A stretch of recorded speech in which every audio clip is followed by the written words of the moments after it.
कहतिया ना हो बाबा कहता एक बार कहता है जान सुनो मिठू जी हाय दादा घर छवा जाए तो चूहे के ना चाहिए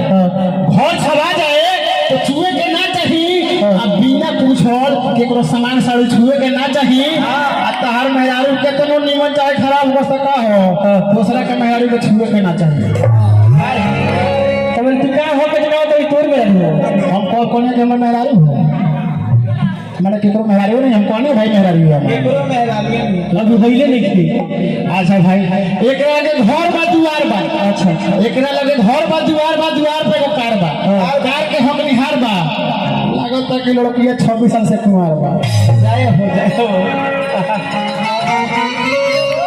मामा तू पिटा दे पूरा गाड़ी में हुकाल दे अगर हम कुछ कहम तो ई मत कहिए कि घोड़वा कसाई बा हम कुछ कहम तो ई मत कहिए कि घोड़वा कसाई बा कुछ लोग बहुत हमके हलगाई बा ई देखे में लगता कि दू लड़का कमाई बा तू कैसे जानता है देखने में लगता है जाई नहीं तू तर ऊपर पड़ जा लड़का कहा तुम्हें कैसे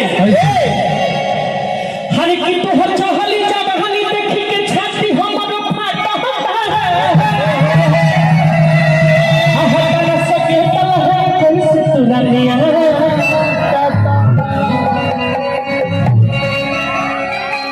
जब हंसलू तो फूलन तू हर गाल बाप रे कौन लहरा पहने तो बोला मामा कृपया ध्यान दे 1 मीटर का दूरी बनाए रखे हाँ 2 गज जरूरी मास्क है जरूरी कोरोना धोइले बा तेरा मौसी के देर न मार के लोला पहुंच गया मुंह में मास्क लगाए लड़का कहा था हरी हरी तो हर जो हरी देख के हरी की छाती हो मत फाटा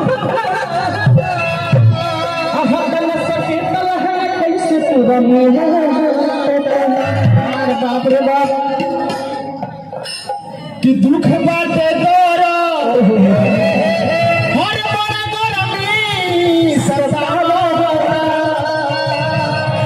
अन्ना ने बाटे भोलवा से दे सुना ये झटका मार दिया हो हम तो कने आई बेटी कहते আমি তোমার को ভালোবাসি हम कुछ समझता है हम बांग्ला को समझता है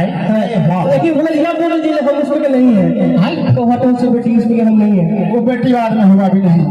तत्काल हुआ अभी नहीं लड़का कहा था बोले जी कैसे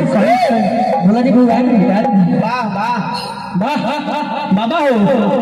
आज बोलो के जय जय आज बोलो के जय जय लड़का कहा था बोले जी कैसे आगे से मुझे डायरेक्ट स्टेज पर आइए आप हाँ क्या बात है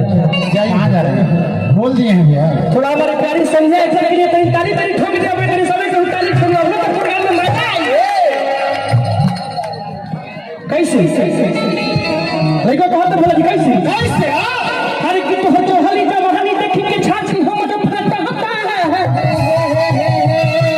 हतल सके तल है कैसे सुरविया